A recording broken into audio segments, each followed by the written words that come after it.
Greetings and welcome to the Prometheus Project podcast. I'm your host, Richard Bist. Thank you for joining me on this exploration of creativity. I like to say that artists are just like everyone else.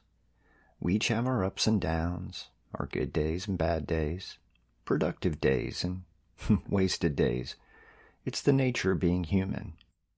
And I also know that many artists struggle with motivation. There's nothing wrong with that. In fact, I'd wager that more artists struggle with motivation than those who don't. Now, I'm not offering any cures for that, but for this episode, I'd like to address the topic of motivation, why we struggle with it, and maybe offer some suggestions on how to maintain our motivation. I've read about artists who don't struggle with motivation. They seem to always be on. Ideas are flowing, projects are being completed, shit is happening. And yeah, I'm jealous of them. Many of these lucky individuals probably have the opportunity to create full time. They don't have the responsibilities the rest of us do. Families, children, full-time jobs, other obligations that make up their day-to-day lives. They found that sweet spot that allows them to work on their creative projects, to explore, create, do all the things the rest of us wish we had the time to do. For us, the ones who lack all that free time, we have to compromise. We have to get up early to get ready for work, maybe get the kids ready for school, then a full day on the job, making dinner, getting ready for the next day. Maybe we have other obligations like helping out friends or family after hours, chores around the house, hell, maybe even a second job. It can be tough trying to find time or make time for ourselves. But we need that time for ourselves, that little break to be creative, to express ourselves. I know our days are full, but there are ways we can find that little bit of time. We have to work at it, get into a routine, but it can happen. One of the tenets of creativity is to have a routine. This means doing something at the same time, or roughly the same time, every day. It's sort of like having an exercise routine. Physical trainers say that people should work out at the same time every day for the same length of time. That builds muscle memory. Your body learns that you're going to be exerting yourself at a certain time period each day, and it adapts to that. It begins to prepare for it. Energy is stored up, the blood begins to flow, the heartbeat quickens. The same thing applies to creativity. I like to say we have a creative muscle in our heads that, just like your biceps or your glutes, needs to be worked out regularly. We have to train it, get it into shape, make it stronger. The best way to do this is to get into a routine, a creative routine. We need to find even a small amount of time every day to focus on our creativity and work it until it burns. Okay, maybe not until it burns, but you get my point. The thing is, routine can stimulate motivation. It's the getting started and keeping it going that's tough. But there is some good news. According to a study done by psychologists at the University College in London, it takes 66 days for a new behavior to become a habit. That's just over 2 months. You can do that. But to get started, the first thing you have to do is find the time, right? So here's the thing. It doesn't take much to get started. And yes, everyone has a different situation, so not everything I suggest here is going to work for everyone. But it might give you some ideas on how to make things work for you. For me, I have my fair share of responsibility, things I have to do every day, chores and such. What I've found is that I can get about 15 to 30 minutes every morning to work on a creative project. It may be writing in my journal, on my blog, writing a podcast script, or even working on a short story. The way I do it is that I do some of my morning prep the night before. I figure out what I'm making for breakfast, I pick out the clothes I'm going to wear to work, I even get lunch made. Then the next morning, while my partner is showering and getting ready, I have some downtime that I can spend writing. No, it's not a whole lot of time, but every little bit helps. And that's the thing. You don't need to set aside hours every day. Sure, it would be nice to have a long stretch of time you could spend writing or painting or making music, But even a few minutes every day is better than nothing. It took me a while to get settled into my routine, and sure, there are mornings when something comes up and I don't get my creative time, but I'm okay with that. I'm in a routine now. It's a habit, and I enjoy having that little bit of time each morning. I also get up early on Saturday and Sunday mornings. I have the house to myself, my partner, and my dogs sleep in, and I can work without interruption for a couple of hours each of those days. Getting into a routine like this, making it a habit, it motivates me. I know I only have this smallish window of opportunity to be creative each day, so I look forward to it. Some mornings will be more productive than others, but in the end, I'm still doing something. It's better than not doing anything at all. I find it stimulating to be able to have a few minutes to read over what I wrote the day before, maybe get a couple more paragraphs written, or, if I'm very lucky, an entire page. And the more I do, the more I want to do. I equate it with being a junkie needing a fix. I'm a writer that needs to write. If I don't, I get twitchy. And once you get that routine going, you'll also feel more motivated to be creative. But there are other things you can do too to keep yourself moving. Another suggestion is to reward yourself. Set a goal for yourself to hit every day.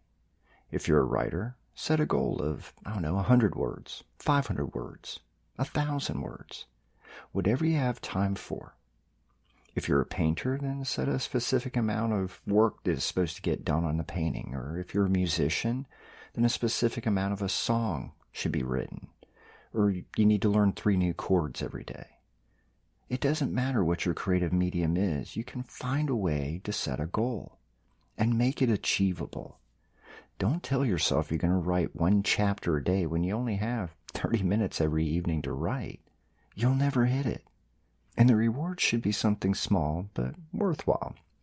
Maybe a cookie, a beer, a glass of wine, or maybe an hour of watching your favorite program on Netflix or HBO. A reward system does work. Look at what Pavlov did with those dogs. You can do the same thing. Train yourself to be motivated. For me, I like to squeeze in my writing time early in the mornings, but I'll write at night too, if the opportunity arises. That's usually Friday and Saturday nights. But the time you set aside for yourself depends on your situation. Evenings may work better for you, or maybe later at night after the family has gone to bed. If your personal life doesn't give you much opportunity, then consider using some of your workday lunchtime for being creative. You can keep a sketchbook in your office, or a spiral notebook and a pen, or bring your laptop with you to the office, if your place of business allows it. Bring a sandwich or a salad, close your office door, put on some headphones to cut down on outside distractions, and be creative. Something else I want to mention is that for some people, it helps to know that others are interested in your work. Creativity should be about self-expression, and it can be very personal. But even then, it's nice to have another person, especially a stranger, tell you that they like what you did, what you created. It's just human nature to want some validation. And no, we can't all get that validation, and that can be demotivating. But don't let that slow you down or discourage you. There are places you can go to share your work with others, like writing groups or art classes. There are groups that meet to play guitar together and share music, or photography groups that go on outings together. You might be lucky enough to have something like that where you live. If not, you can always create your own online portfolio. In fact, regardless of what other opportunities you have to share your artistic output, I highly recommend you create an online portfolio. There are free blogging platforms out there like Tumblr, and if you have a little extra cash, you can set up a blog with a cheap hosting company.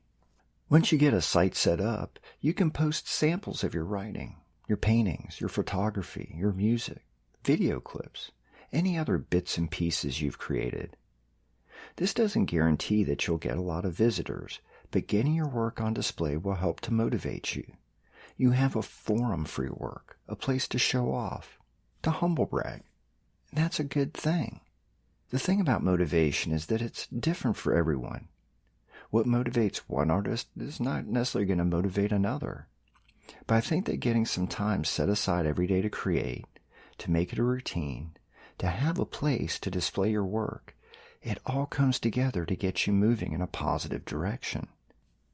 Find things that spark your imagination, that get your creative juices flowing, something that works that creative muscle in your head. Maybe working with another artist can get you going, or going solo but displaying your work on a website. Whatever it takes.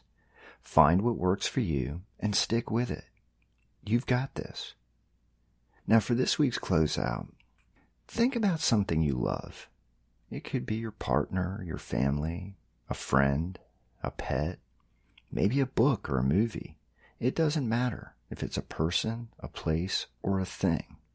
Just something that means a lot to you, that makes you smile or makes you feel good inside when you think about it. Close your eyes and picture this thing if it's a person or a place or object, or hear the music and lyrics in your head if it's a sound, a song. Let it really envelop you, warm you. Now, with that feeling, create something. Now, it doesn't have to be a full-blown project, but do something in your medium of choice. Or be a little crazy and do something in another medium. It doesn't matter. The point is to create something that is inspired by this person, place, or thing that you love. Keep it simple if you can, but if you're inspired, go all out. But do it while that feeling is fresh. Close your eyes, think about this love of yours, then immediately do something. Let that feeling carry you along. Let it guide your hand. Don't think about the process or where it's taking you. Let the feeling, the emotion, do that for you. And I hope you end up with something beautiful. Thank you for listening. If you're enjoying this show, please consider tossing a few bucks in the tip jar on my website, richardbist.com, on the podcast page. A little help with the hosting costs would definitely be appreciated. And as always, I'd love to hear from you. You can reach me through the contact form on my website or catch me on Twitter. Until next episode, cheers.